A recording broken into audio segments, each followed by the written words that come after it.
Praise the lord. ప్రభువైన యేసుక్రీస్తు నామములో మీకు ఎంతో శుభములు తెలియజేస్తూ ఉన్నాం.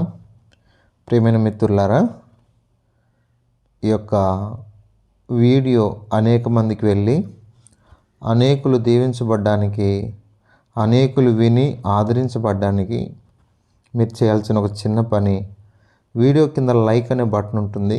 ప్రెస్ చేయడం ద్వారా అనేకులకి వెళ్తుంది, అనేకులు విని దీవించబడతారు. ప్రభు మీకు సమ్మతిస్తేనే ఈ పని చేయండి, లేదంటే ఏం లేదు. ఒక చిన్న హెచ్చరిక మాట చెప్తాను, చెప్పి నేటి హెబ్రోన్ క్యాలెండర్లోనికి వెళ్దాం. ఎవని కొరకు క్రీస్తు చనిపోయినో వానిని నీ భోజనము చేత పాడు చేయకము. ఈరోజు మనం పాడైపోవడమే కాకుండా అనేకుల్ని పాడు చేసేలోనికి రాకూడదు. యేసుప్రభు చనిపోయింది ఎందుకంటే అనేకుల్ని బాగు చేయడానికి. మందిరానికి వచ్చాం, బాప్తిసం తీసుకున్నాం, రక్షించబడ్డాం. మన క్రియలు, మన తలంపులు, మన మాటలు, మన యొక్క అలవాట్లు మారకపోతే ఇతరులను మనం పాడు చేసినట్లే అవుతుంది. నువ్వు ఒక గ్రామంలో ఉన్నావనుకో, నీ బ్రతుకు మారకపోతే, నీ జీవితం మారకపోతే, నీ అలవాట్లు మారకపోతే నీ ద్వారా అనేకులు పాడైపోతారు. సమరీ స్త్రీ ద్వారా గ్రామం మారింది, మరి నీ ద్వారా నీ కుటుంబమైనా బాగుపడిందా? ఇది నీ ముందున్న సవాలు. రండి నేటి హెబ్రోన్ క్యాలెండర్లోనికి వస్తాం. యోనా గ్రంథం 2వ అధ్యాయం 9వ వచనం నేను చదువుతున్నాను, ఆలకించండి. కృతజ్ఞతాస్తుతులు చెల్లించి నేను నీకు బలులను అర్పింతును, నేను మొక్కుకుని నా మొక్కు బళ్లను చెల్లింపక మానను. ఇక్కడ యోనా గారి గురించి మనకు బాగా తెలిసిన పరిచయమైనటువంటి విధానమే. ఇక్కడ యోనా గారు కృతజ్ఞతాస్తులు చెల్లిస్తానంటున్నాడు, దానికి అనుగుణంగా బలులు అర్పిస్తానంటున్నాడు. పాతకాలంలో ఈ బలులు అనేటివి కొందరు సహజంగా అర్పిస్తూ ఉండేవాళ్ళు. దేవుని ఆరాధించుటకు సాదృశ్యంగా ఈ బలులు మనకు కనబడుతున్నాయి. ముఖ్యంగా నోవాహు ఆ భయంకరమైన జలప్రలయం నుండి బయటికి రాగానే ఆయన కూడా బలర్పించాడు, బలిపీఠం కట్టి బలర్పించాడు. ఇలా బైబిల్లో చాలా సందర్భాలు మనం చూస్తాం. కాబట్టి నేను మొక్కుకున్న మొక్కుబలను చెల్లింపక మానను. ఎందుకంటే ఆ భయంకరమైనటువంటి శ్రమలో, ఇబ్బందుల్లో, ప్రియమైన మిత్రులారా, ఇక అది చెప్పలేనంత భయంకరమైన శ్రమ వచ్చింది యోనా గారికి. ఇక ఎలా అయిపోయినాడంటే ఆ పరిస్థితుల్లో మొక్కుబడి చేసుకున్నాడు. అంటే ప్రభువా అంటే ఏం చేసుకున్నాడు అని మనం అర్థం చేసుకోవాలి. నిజంగా నా తలంపు ప్రకారం నేను చెప్తున్నాను. నా తలంపు ప్రకారం నేనేమనుకుంటానంటే, ప్రభువా ఈ భయంకరమైన పరిస్థితుల్లో నుండి బయటికి రాగానే నువ్వు చెప్పిన ప్రకారం చేస్తాను, నువ్వు చెప్పిన ప్రకారం చేయకుండా, నినివేకు వెళ్ళకుండా, సువార్త ప్రకటించకుండా తర్షీషుకు బయలుదేరాను. ఇది ఎంతో భయంకరం. కాబట్టి నా జీవితంలో ఊహించని పరిస్థితి, నేను ఉపద్రవంలో ఉన్నాను, ప్రాణాంతకమైన పరిస్థితిలో ఉన్నాను, సొమ్మసిల్లిపోయాను, దిగిపోయాను. ఇక భూమి గడియలు వేయబడ్డాయి. పైకి వస్తానన్న గ్యారెంటీ లేదు, భూమి మీదకి వస్తానన్న గ్యారెంటీ లేదు. మృత్యు యొక్క అలలు నన్ను చుట్టుకున్నాయి. సముద్రం యొక్క అగాధ జలముల్లో పడవేయబడినట్లుగా ప్రవాహ జలములు నన్ను చుట్టుకున్నాయి. నా పరిస్థితి ఎంతో ఘోరంగా ఉంది. మిత్రులారా, చాలామంది ఎప్పుడు మొక్కుబళ్ళు చేసుకుంటారంటే దేవునికి, చాలామంది ముఖ్యంగా ఒక ఆయన మొక్కుబడి, బైబిల్లో కొన్ని విషయాలు మీకు చెప్తాను, నేను క్లుప్తంగా చెప్పి ముగిస్తాను. మొక్కుబళ్ళు ఆదికాండంలో ఒక ఆయన గురించి చెప్తాను. 28వ అధ్యాయంలో ఒక ఆయన మొక్కుబడి చేసుకున్నాడు. యాకోబు అని ఆయన మొక్కుబడి చేసుకున్నాడు. నిజంగా చాలా శ్రమలో ఉన్నాడు యాకోబు. ఒంటరి ప్రయాణం చూడండి. ఒక ఆయన మొక్కుబడి ఏంటంటే 28వ అధ్యాయము 22వ వచనం, మరియు స్తంభముగా నేను నిలిపిన ఈ రాయి దేవుని మందిరమగును. మరియు నువ్వు నాకు ఇచ్చిన యావత్తులో 10వ నిత్యము నీకు చెల్లించని మొక్కుకొనెను. అంటే దేని ఎలా చేస్తే 20-21 వచనాల్లో క్షేమముగా వచ్చినట్లు దేవుడు నాకు తోడై ఉండి నేను వెలుచున్న ఈ మార్గమును నన్ను కాపాడి తినుటకు ఆహారమును ధరించుకున్నటకు వస్త్రమును నాకు దయచేసిన ఎడలా యెహోవా నాకు దేవుడై ఉండును. అర్థమైందా? కాబట్టి నేను వెళ్తున్న మార్గంలో తోడై ఉండాలి, నన్ను పోషించాలి, నన్ను సంరక్షించాలి, తింటకు ఆహారం ధరించుకుంటకు వస్త్రాలు కావాలి. అయితే దేవుడు ఆయనకు సమస్తాన్ని ఇచ్చాడు. మరి యాకోబు మర్చిపోయి ఏదేదో చేశాడు, ఎంతో నష్టాన్ని కొని తెచ్చుకున్నాడు. ఇప్పుడు 35వ అధ్యాయంలో గుర్తుకొచ్చింది, తన కుమార్తె విషయంలో ఎంతో నష్టపోయాడు, చాలా బాధపడిపోయాడు. అయితే ఇప్పుడు 35వ అధ్యాయంలో 3వ వచనం నేను చదువుతున్నాను. యాకోబు తన ఇంటి వారితోనూ తన యొద్దనున్న వారందరితోనూ మీ యొద్దనున్న అన్ని దేవతలను పారవేసి మిమ్మల్ని మీరు సూచిపరుచుకొని మీ వస్త్రం మార్చుకొనిడి. మనము లేచి బేతేలకు వెళ్ళుదము. నా శ్రమ దినమున నాకు ఉత్తరం ఇచ్చి నేను వెళ్ళిన మార్గం నాకు తోడైన దేవునికి బలిపీఠం అక్కడ కట్టేదనని చెప్పాను. విన్నారా?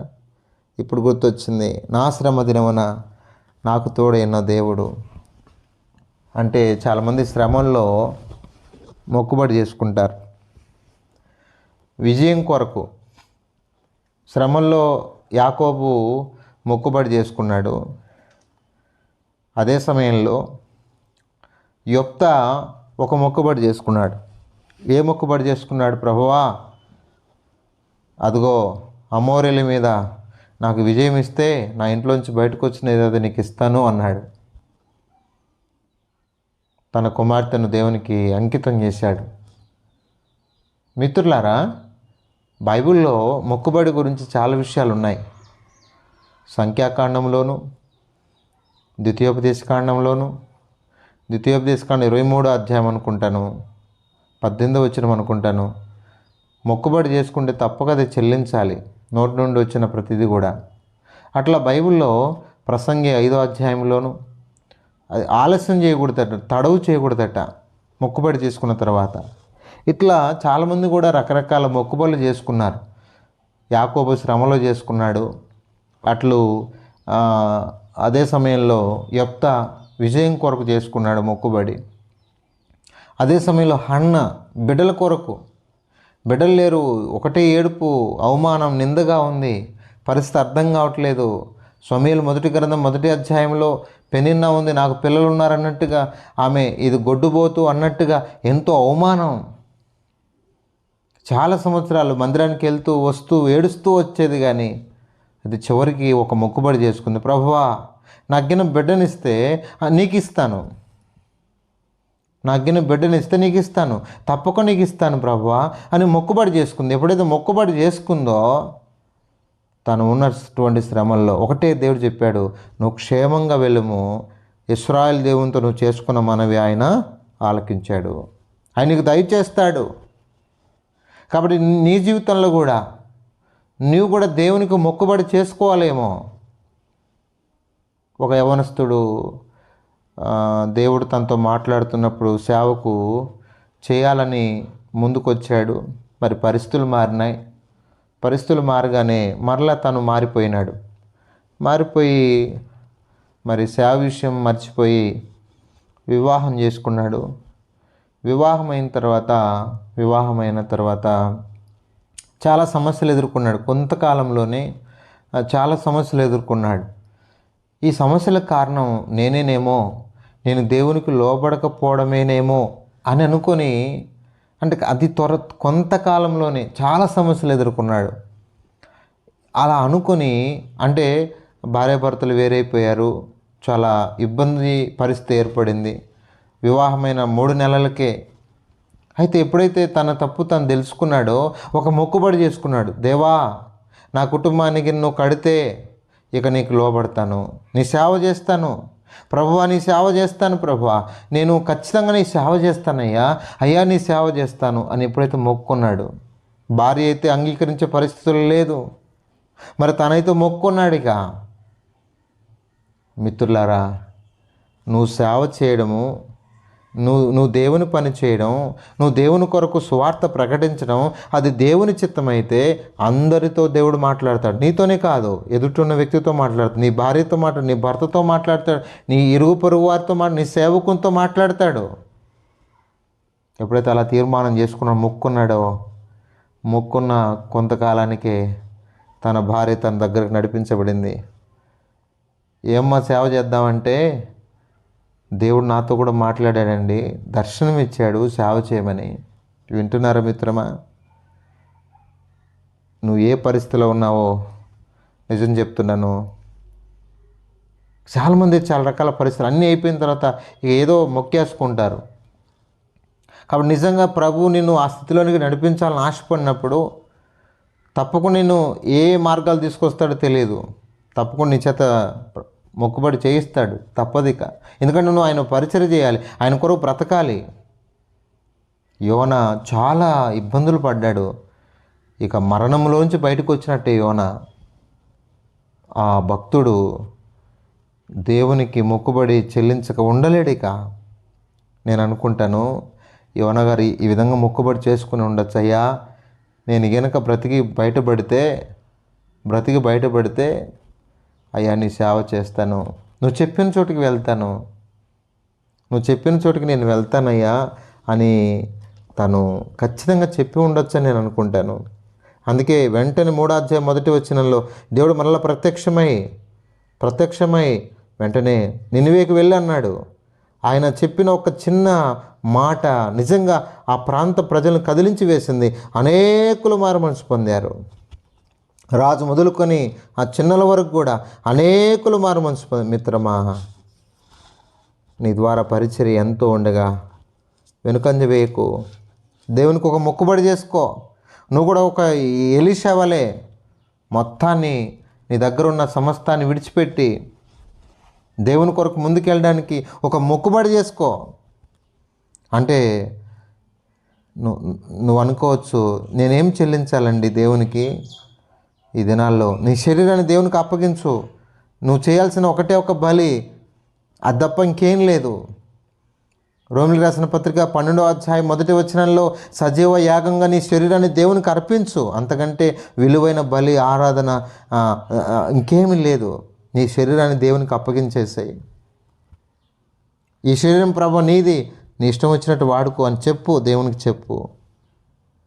అలా కాకుండా నీ ఇష్టం వచ్చినట్టు దాన్ని నడిపించాలని చూసినావంటే చాలా తిప్పలు పడతావు, చాలా ఇబ్బందులు ఎదుర్కొంటావు.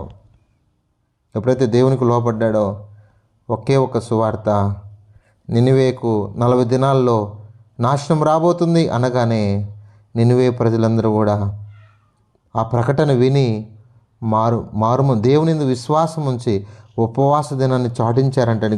గనులు అల్పులు అందరూ గోనెపట్టలు కట్టుకున్నారు. ఏమో తెలియదు నీ ద్వారా దేవుడు ఎంతమందిని మార్చాలనుకుంటున్నాడో, ఎంతమందికి నీ ద్వారా తన సువార్తను ప్రకటించాలనుకుంటున్నాడో.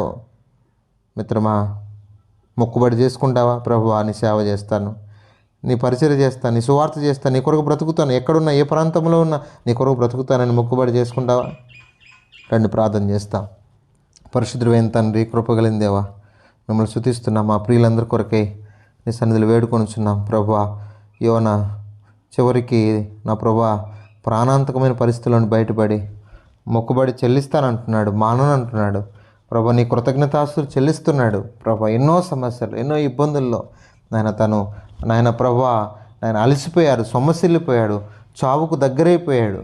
అలాంటి పరిస్థితులు మూర్చిల్లిపోయిన తనను తిరిగి లేపినందుకై స్తోత్రాలు. మా ప్రియులు అనేక మంది చాలామంది కూడా శ్రమల్లో నాయన ప్రభా నీకు మొక్కుబడి చేసుకుంటారు. రకరకాల పరిస్థితుల్లో బిడ్డలు లేనప్పుడు రకరకాలుగా ఆయా రకాలుగా నా ప్రభా విజయం కొరకో మరొక దాని కొరకో తీర్మానం చేసుకొని వెనుకంజ వేసే వాళ్ళు ఉన్నారు. నా ప్రభు ఈ సమయంలో ఆ యవనస్తుని ఎంతగానో నీ సేవ కొరకు తిరిగి ప్రతిష్ఠించుకున్నావు. స్తోత్రాలు. చక్కగా నీ కొరకు బ్రతకడానికి కూడా సహాయం చేయండి. ఈ విధంగా అనేకులు అలా మొక్కుబడి చేసుకొని ముందుకు రావడానికి కూడా సహాయం చేయమని ప్రార్థన చేస్తున్నాం. సజీవ యాగంగా వారి జీవితాలను నీకు అప్పగించడం కొరకు సహాయం చేయండి. ప్రార్థన అవసరం కొన్ని బిడ్డలందరి కొరకై నీ సన్నిధిలో వేడుకొనుచున్నాం. ప్రభు సహాయం చేయండి నాయన. ఓ దేవానికి స్తోత్రాలు. సందీప్ కుమార్ కొరకు ప్రార్థన చేస్తున్నాం. ఇప్పుడు యొక్క భవిష్యత్తు కొరకు ప్రార్థన చేస్తున్నాం. ఫస్ట్ ఇయర్ ఆయన నా ప్రభు యాన్యువల్ ఎగ్జామ్స్ కొరకు ప్రార్థన చేస్తున్నాం. తగిన జ్ఞానం దయచేయండి. అంత మాత్రమే కాదు తండ్రి, నాయన ప్రభు మా ప్రియులందరి కొరకు నీ సన్నిధిలో నాయన ఎర్రమ్మ కొరకు ప్రార్థన చేస్తున్నాం. నేను సంపూర్ణ ఆరోగ్యం దయచేయండి. చెరి కొరకు ప్రార్థన చేస్తున్నాం. మీరు కనికరించమని ప్రార్థన చేస్తున్నాం. అంత మాత్రమే సైమన్ పెట్టిన కుటుంబాన్ని ఆదరించండి. మీరు బలపరచవలసిందిగా ప్రార్థన చేస్తున్నాం. చెల్లి లీలావతి కొరకు ప్రార్థన చేస్తున్నాం. మీరు సంతాన భాగ్యం దయచేయండి ప్రభా. ఆయన పాలు మార్మన్స్ కొరకు ప్రార్థన చేస్తున్నాం. కనికరించండి నాయన ప్రభా. చెల్లి మంజమ్మ కొరకు ప్రార్థన చేస్తున్నాం. మీరు కనికరించి సరైనటువంటి ఆత్మీయ ఎదుగుదల కొరకై నా ప్రభు హెల్త్ కొరకు ప్రార్థన సహాయం చేయండి. నా ప్రభు పీటన కొరకు ప్రార్థన చేస్తున్నాం. నా ప్రభా ఆయన నా ప్రభా సండే మార్నింగ్ 9 గంటలకు తండ్రి ఆయన కంటి ఆపరేషన్ ఉంది. నా తండ్రి కనికరించండి. కృపలో జ్ఞాపం చేసుకోవాల్సిందిగా ప్రార్థన చేస్తున్నాం. ఇదిగో మా ప్రియులందరి కొరకు ప్రార్థన చేస్తూ అందరిని ఆదరించి బలపరచమని మహిమా ఘనత ప్రభావానికి తెలియజేస్తూ యేసు నామములో ప్రార్థించడం వేడుకుంటున్నాం తండ్రి. ఆమెన్.